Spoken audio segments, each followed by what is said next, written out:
नमस्कार बंधुरा सम्पा विशेष किचेने आपनादेर स्वागत।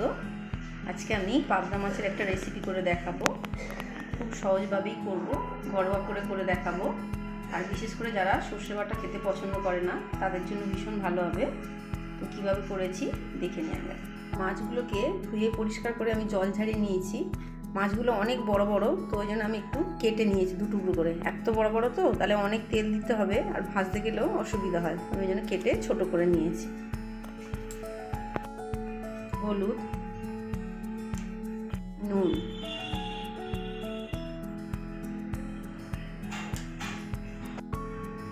পাবদা মাছ ভাজতে গেলে খুব ফাটে, একটু কাঁচা সরষের তেল দিয়ে দিচ্ছি। কাঁচা সরষের তেল দিলে মাছটা একটু কম ফাটে। দিয়ে সব কিছুকে খুব ভালোভাবে মিশিয়ে নিতে হবে। নুন হলুদ মাখিয়ে নিয়ে মাছটাকে 10 মিনিট রেস্টে রাখবো, তারপরে রান্নাটা করব। তাহলে মাছের মধ্যে নুনটা ভালোভাবে ঢুকবে। এখানে আমি বেগুনগুলোকে কেটে নিয়েছি। ছোট বেগুন নিয়েছি, 4 টুকরো করে কেটেছি। আর আলুগুলো একটু পাতলা পাতলা করেই কেটেছি। একটা টমেটো নিয়েছি। এখানে আমি বিউলির ডালের বড়ি নিয়েছি।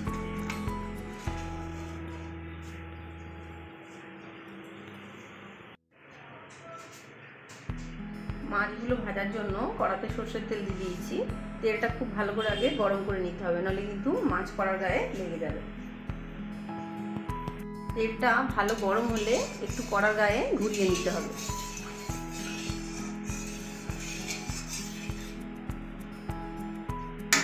পাবদা মাছ কিন্তু খুব ফাটে, তো একটু সাবধানে ভাজতে হবে।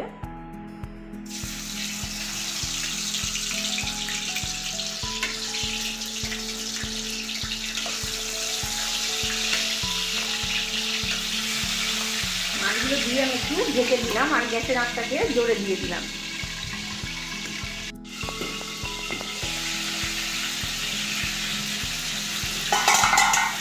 মোটামুটি 2 থেকে 3 মিনিট পরে আবার ঢাকনা খুলে মাছগুলোকে উল্টে দিতে হবে।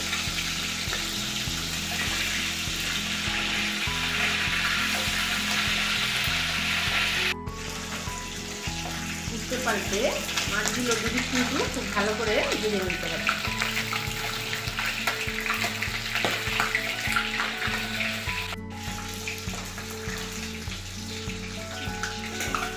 মাছগুলো ভালোভাবে ভাজা হয়ে গেছে। এই একইভাবে আমি বাকি মাছগুলো ভেজে নেব।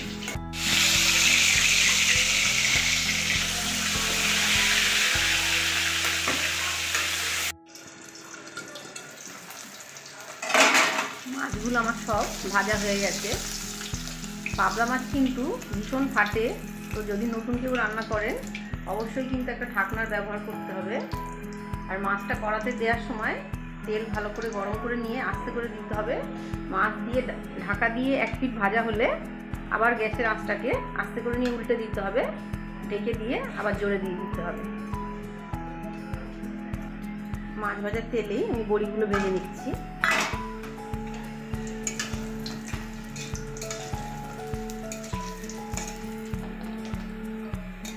বড়িগুলো এরকম লাল লাল করে ভেজে নিতে হবে।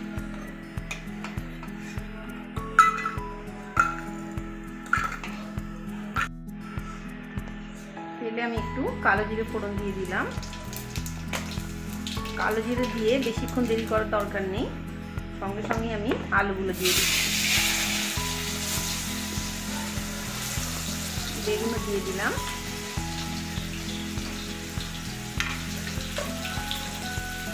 দিয়ে একটু নুন দিয়ে দিলাম।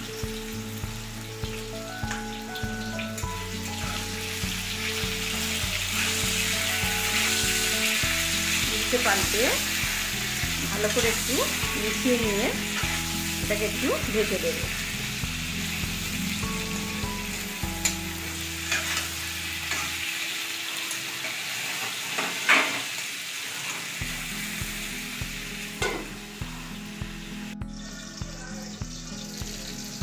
ঢেকে দেওয়ার পরে মোটামুটি 7 থেকে 8 মিনিট হয়েছে। আমি মাঝখানে আরও 2-3 বার ঢাকনা খুলে উল্টে পাল্টে দিয়েছিলাম। আলু বেগুন দুটোই কিন্তু খুব ভালো ভাজা হয়ে গেছে। আর গ্যাসের আঁচটাকে আমি মিডিয়ামে রেখে করলাম, জোরে দিলে কিন্তু পুড়ে যাবে। আমি আলু বেগুনটা একসঙ্গে ভাজলাম, যদি কারোর অসুবিধা হয় তো দুটো আলাদা আলাদাও ভেজে নিতে পারে।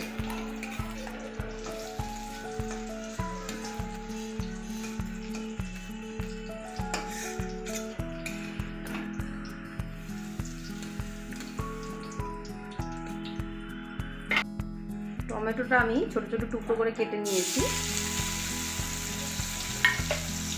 টমেটো দিয়ে একটু নুন দিয়ে দিলাম, দিলে টমেটোটা কিন্তু তাড়াতাড়ি নরম হয়ে যাবে।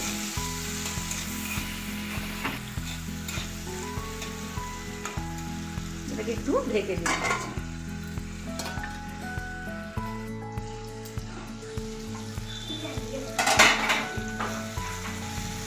ঢাকনাটা দিয়ে দিলে টমেটোটা কিন্তু খুব ভালো নরম হয়ে যায়। মোটামুটি 2-3 মিনিট সময় লাগবে, একদম টমেটো গলে গেছে। আর অবশ্যই কিন্তু গ্যাসের আঁচটা কমিয়ে রাখতে হবে, নাহলে পুড়ে যাবে। এবার আমি বাকি মশলাগুলো দিয়ে দেবো।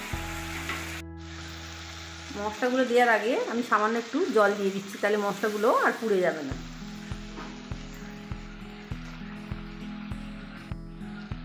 ধনে গুঁড়ো, জিরে গুঁড়ো, নুন,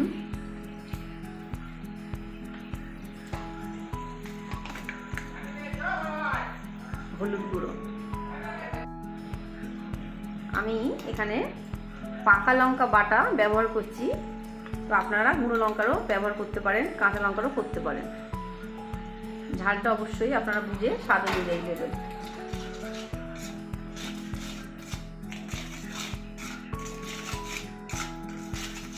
সব মশলা একটু ভালোভাবে কষিয়ে নেব।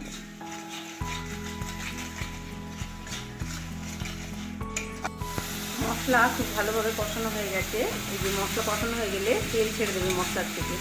এবার পরিমাণ মতন যার যেমন ঝোল প্রয়োজন জল দিয়ে দিতে হবে।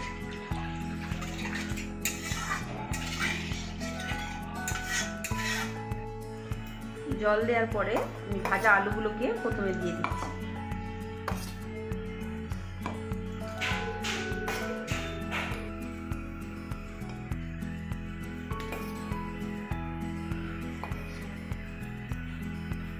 দিয়ে একটু ঢেকে দিলাম।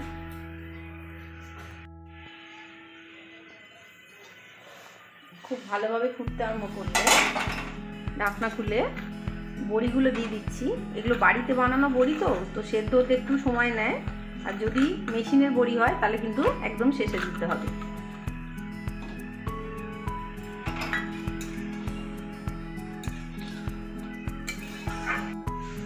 এরপরে ভাজা মাছগুলো দিয়ে দিলাম।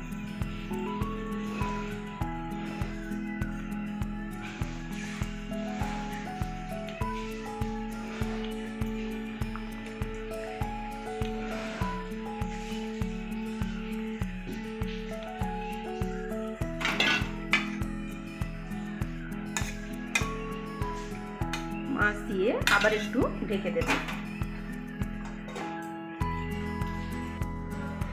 ঢেকে দেওয়ার পরে গ্যাসটাকে আমি জোরে দিয়ে দিয়েছিলাম।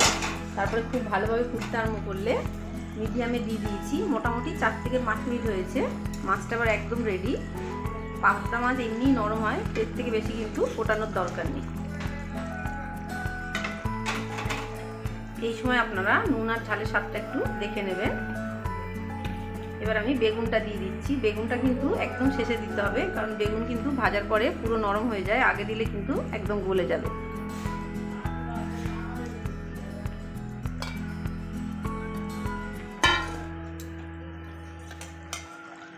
ধনেপাতা দিয়ে দিলাম।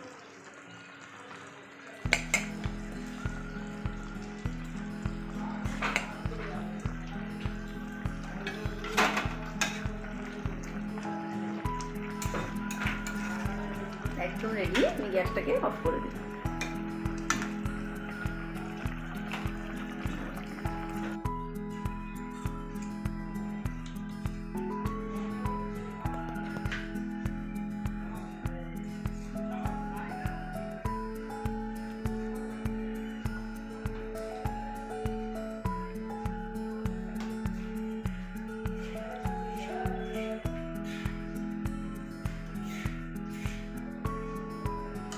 এরকম গরম গরম পাবদা মাছের ঝোল দিয়ে ভাত খেতে কিন্তু দারুণ লাগে। আপনারা অবশ্যই বাড়িতে ট্রাই করবেন। ভিডিওটি ভালো লেগে থাকলে লাইক ও শেয়ার করুন।